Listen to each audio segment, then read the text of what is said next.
Hello friends, आपका स्वागत है मेरे यूट्यूब चैनल स्टडी विद रूप पर। दोस्तों, मैं रूप सिंह आप लोगों का स्वागत करता हूं मेरे यूट्यूब चैनल पर। दोस्तों, भारतीय इतिहास चल रहा था, इंडियन हिस्ट्री का टॉपिक चल रहा था। इंडियन हिस्ट्री के टॉपिक में दोस्तों मेरा मौर्य साम्राज्य चल रहा था। मौर्य साम्राज्य का पार्ट फर्स्ट में अपलोड कर चुका हूँ दोस्तों, और ये पार्ट सेकंड है। अगर आपने पार्ट फर्स्ट नहीं देखा है तो दोस्तों पहले पार्ट फर्स्ट को देख लें, जिससे कि ये पार्ट सेकंड आपकी अच्छे से समझ में आ जाए।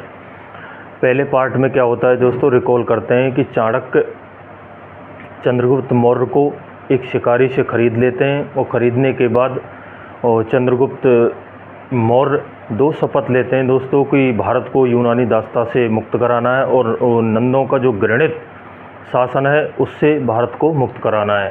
ठीक है दोस्तों, वहाँ तक हमने देख लिया था। अब देखते हैं दोस्तों कि आगे की उपलब्धियाँ क्या क्या रहीं, किन किन के साथ चंद्रगुप्त मौर्य का युद्ध हुआ। दोस्तों चलो उसको क्लियर करते हैं। अगर वीडियो अच्छी लगे तो वीडियो को लाइक ज़रूर करना, चैनल पर नए हो तो दोस्तों चैनल को सब्सक्राइब करना ना भूलें। चलो देखते हैं चंद्रगुप्त मौर्य। दोस्तों, चंद्रगुप्त मौर्य का शासन 322 ईसा पूर्व से 298 ईसा पूर्व माना जाता है। यूनानियों के विदेशी शासन से देश को मुक्त कराना इनका प्रथम उद्देश्य था दोस्तों। यूनानी और रोमन एवं बौद्ध साक्ष्यों से जो संकेत मिलते हैं उनसे यह सिद्ध होता है कि चंद्रगुप्त ने सर्वप्रथम पंजाब, उसके बाद सिंध को विदेशी दासता से मुक्त कराया था। दोस्तों, यूनानी और रोमन एवं बौद्ध साक्ष्यों से ये संकेत मिलता है कि सबसे पहले चंद्रगुप्त मौर्य ने पंजाब को, फिर सिंध को विदेशी दासता से मुक्त कराया था। 317 ईसा पूर्व में पश्चिमी पंजाब का अंतिम जो सेना नायक था यूडेमस, भारत छोड़ने को बाध्य हुआ था। दोस्तों, 317 ईसा पूर्व में चंद्रगुप्त मौर्य ने सबसे पहले दोस्तों जो पश्चिमी पंजाब का अंतिम सेना नायक था, कौन, यूडेमस, उसको भारत से भगाया था। ठीक है दोस्तों, आगे क्या होता है कि नंदों का उन्मूलन, फिर ये नंदों की तरफ बढ़ते हैं, नंद साम्राज्य की तरफ बढ़ते हैं चंद्रगुप्त मौर्य जी। तो सिंध तथा पंजाब में स्थिति मजबूत कर लेने के बाद चंद्रगुप्त मौर्य तथा चाणक्य मगध साम्राज्य की ओर बढ़े। ठीक है दोस्तों, मगध साम्राज्य की ओर बढ़ते हैं। जो चाणक्य थे दोस्तों वो चंद्रगुप्त मौर्य के राजनीतिक गुरु माने जाते हैं। कौन से दोस्तों, राजनीतिक गुरु थे। ठीक है दोस्तों, यहाँ तक जो चंद्रगुप्त मौर्य ने किन किन क्षेत्रों तक अपना साम्राज्य स्थापित किया दोस्तों, यहाँ पंजाब, यहाँ सिंध प्रांत, ये पंजाब प्रांत, ये सिंध प्रांत, इधर से बढ़ते हुए यहाँ मगध तक, और यहाँ उत्तरी कर्नाटक चंद्रगुप्त मौर्य ने अपना साम्राज्य स्थापित कर लिया था। सेल्यूकस और चंद्रगुप्त के मध्य जो सीमा थी वो हिंदुकुश पर्वत थी दोस्तों। यहाँ पर चंद्रगुप्त मौर्य और सेल्यूकस के मध्य हिंदुकुश पर्वत पड़ता है। जो हिंदुकुश पर्वत था, सेल्यूकस और चंद्रगुप्त मौर्य का क्या बनाता है दोस्तों, एक सीमा का काम करता है।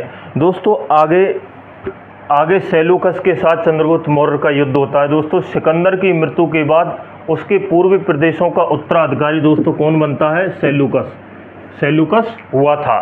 ठीक है दोस्तों, सेल्यूकस था जो एंटियोकस का पुत्र था। एंटियोकस सिकंदर का पुत्र था दोस्तों। सेल्यूकस ने बेबीलोन एवं बैक्टीरिया को जीता था। किसने, सेल्यूकस ने, जो बेबीलोन और बैक्टीरिया को जीता, जो शायद ईरान में पड़ते हैं दोस्तों ये। सेल्यूकस निकेटर ने भारत पर चढ़ाई कर सिंध तक आया था। जो सेल्यूकस निकेटर था भारत पर चढ़ाई करते हुए दोस्तों कहाँ तक आया था, सिंध प्रांत तक आया था। फिर सेल्यूकस तथा चंद्रगुप्त के मध्य में युद्ध होता है दोस्तों, और कालांतर में एक संधि होती है जिसमें वैवाहिक संबंध स्थापित होते हैं दोस्तों। सेल्यूकस निकेटर और चंद्रगुप्त मौर्य के मध्य में युद्ध होता है, और युद्ध में दोस्तों संधि होती है। संधि में दोस्तों वैवाहिक जीवन या वैवाहिक संबंध स्थापित हुए थे। जो संधि की शर्तें क्या क्या थी दोस्तों, संधि की शर्तें थी जो दोस्तों सेल्यूकस निकेटर था उसने अपनी पुत्री, संधि की शर्तें थी दोस्तों, सेल्यूकस ने चंद्रगुप्त को आर्कोसिया यानी कंधार और पेरोनिसडाई यानी काबुल के प्रांत तथा हेरात के कुछ क्षेत्रों को दे दिया था। सेल्यूकस ने चंद्रगुप्त मौर्य को कंधार, काबुल और तथा हेरात के कुछ प्रांतों को दे दिया था। ये संधि की पहली शर्त थी। दूसरी शर्त क्या थी दोस्तों कि चंद्रगुप्त ने सेल्यूकस के इनके बदले में 500 भारतीय हाथियों को उपहार में दिया था, और दोनों नरेशों के मध्य दोस्तों वैवाहिक संबंध भी स्थापित हुए थे। सेल्यूकस ने अपनी पुत्री दोस्तों किसका, हेलेना, जिसको कार्नेलिया भी कहा जाता है, अपनी पुत्री हेलेना का विवाह चंद्रगुप्त मौर्य के साथ किया था।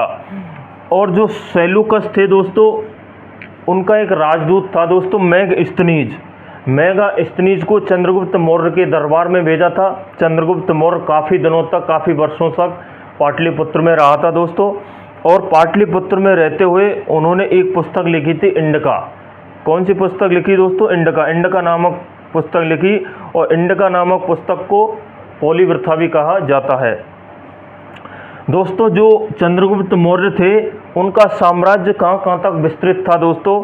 उत्तर में ईरान की सीमा तक विस्तृत था दोस्तों, और दक्षिण में उत्तरी कर्नाटक तक। दोस्तों दक्षिण में उत्तरी कर्नाटक था, और उत्तर में दोस्तों ईरान की सीमा तक था, और दोस्तों पूर्व में मगध तक विस्तृत क्षेत्र था। और दोस्तों पश्चिम में दोस्तों यहाँ तक जो सौराष्ट्र का तट लगता है, सिंध प्रांत और पंजाब प्रांत, यहाँ तक चंद्रगुप्त मौर्य का साम्राज्य का विस्तार हो चुका था। दोस्तों मैं आशा करता हूँ आपको वीडियो पसंद आया होगा। अगर वीडियो अच्छी लगी हो तो वीडियो को लाइक करना दोस्तों। इसका कुछ थोड़ा सा पार्ट और बचा है, जिसे मैं पार्ट 3 में लेकर आऊँगा दोस्तों। ये पार्ट 2 है, ठीक है दोस्तों।